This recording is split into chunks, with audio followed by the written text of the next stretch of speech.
Welcome everybody on our how-to on MyPlate. So Allisha is going to answer some questions on how to build a healthy plate. So first question, what does a healthy plate look like? So it is an effective tool for meal planning and then also creating balance in your diet. So when you look at the recommendations that the building of MyPlate gives you, it provides a variety of foods and food groups in order for you to meet your nutrient needs. So if you go to choosmyplate.gov, it actually gives you a plate, like what a plate would look like. And it helps you to, you actually want to look through all of their guidelines to make sure that you're adding in all of the variety and the nutrients that you need for you to make a nutritious meal for you and your family. I like it. What does MyPlate recommend? So they actually recommend you fill a quarter of your plate with your, with a whole grain, a quarter of the plate with proteins, and then half of your plate with fruits and vegetables, and then also enjoying like milk or a dairy option on the side. So I hear MyPlate has some healthy cooking methods. What are some ones I can try? So there's actually a long list of healthy options that you can choose. So microwaving, boiling, poaching, grilling, steaming, stir frying, and did I say broiling? Boiling and broiling. Both of those options are going to be great. How can I avoid nutrient loss when cooking my food?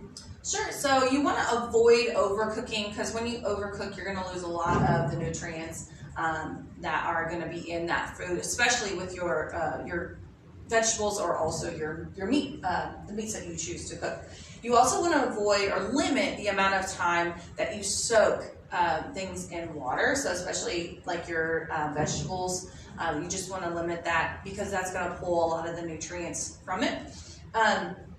You also want to keep produce from ripening quickly, so keep it in a cool or dark place to help it to sustain its life, because the longer you let it sit or more you let it ripen, actually it loses a lot of its nutrients that way as well.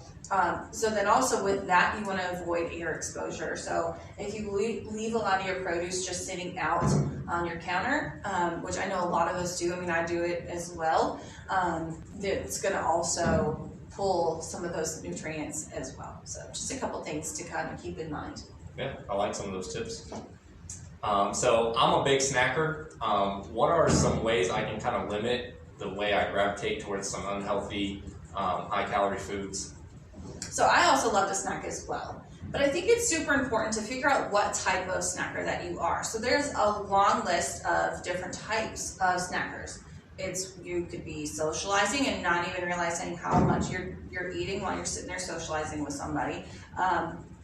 You could be a grazer. So if there's just food sitting out, because it's just out there available for you, you're tending to go and eat the snacks when you're really not even that hungry. A lot of us could be emotional snackers. You know, if we're going through a tough time, we'll sit there and eat a pint of ice cream and didn't even realize that you ate the whole thing and you weren't even hungry. Another one is reactive. So just, again, that can kind of tie into being a grazer. You're reactive because it's just there in front of you, so you're just going to eat it. And then activity. So just maybe there's always an activity centered around your snacking. And then also just being a non-snacker. There's a lot of people out there that don't actually enjoy snacking. Which is not necessarily a bad thing, because then you may not overeat, but also in the same time you may not eat as much as you need throughout the day. So I think identifying the type of snacker that you are, recognizing the situations that you're in, and then being mindful of what you're eating and how much you're consuming. I like that. I'm a big grazer, so I like to figure out some strategies and whatnot to help combat that. So, well, if you want to learn more about MyPlate, I suggest going to myplate.gov. It's going to have plenty of recipes and resources. It's going to have those recommendations that Allisha was mentioning, and then you can also learn more by asking a staff.